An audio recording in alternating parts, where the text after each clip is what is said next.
Hello and welcome to Rocket Inspection. Today we're going to discuss disassembly and inspection and getting the rocket ready to fly. First thing you need to do when you receive a rocket is take it apart. Open the motor, take the motor out, make sure there's nothing in it. Then take the nose cone, remove it, pull all the stuff out. Then check down the tube and make sure there's no wadding in it. Now you need to add a couple of sheets of wadding to this size rocket. If it's a larger rocket, we'll add more. Just fold it over very, very gently. Don't try to squish it too much. In this particular rocket, make sure the rubber is on the same side as it's glued in on the inside. And slide the wadding down on the inside as far as your finger can push it. Now we're going to put the parachute in. Sometimes we have to clip the tip, but you want to make sure you fold the parachute. Don't wrap the strings around it. So fold it over a couple times, like so, but don't try to take it and wad it up and wrap strings around it. It just won't come undone well. So once you get it folded up and about the same size as the tube, you're going to take it and slide it again with the rubber on the same side as where it's glued in. Slide it down, push it in a little ways, and then got to put all of the strings from the parachute and the rubber shock cord, all of that's got to go in there. This is a slow and tedious process, so take your time. As you can see, I'm having a fun time with it, and as you can tell here in a second, it's not always easy to do. So just take your time, be patient. The key thing is getting it right.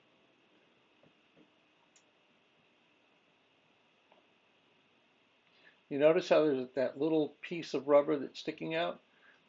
You want to make sure that all goes on the inside, because if you put the nose cone on and any of that is sticking out, then the nose cone won't come off easily. So make sure all of that goes inside the rocket.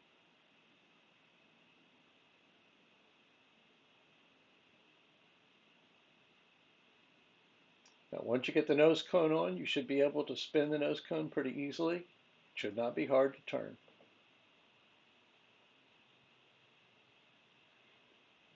Now take a motor, in this particular case probably an A83 for the altitudes that we have to stay within. The large open end goes on the inside, the small nozzle end goes on the outside. Slide it in, screw the back on. Different rockets may require slightly different techniques. And there you have it.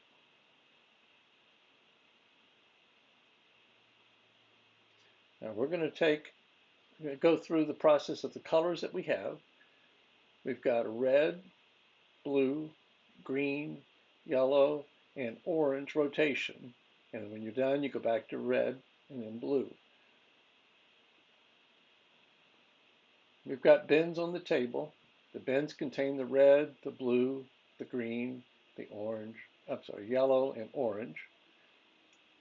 And if you look in the bins and they're empty, then take the next bin.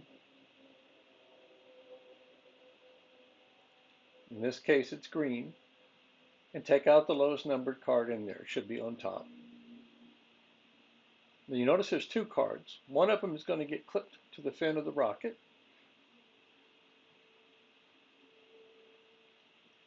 The other card is going to be handed to the cub. Notice that there's 7 individual cards, one for each rocket that's going to go on the pins. When you reach the last card, you'll see a range master card.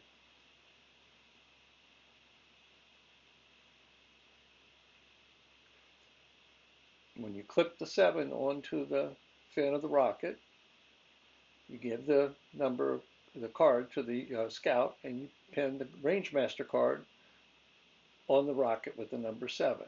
That makes sure that the range master knows, and the people that are loading the rail know, that all of the green are in place.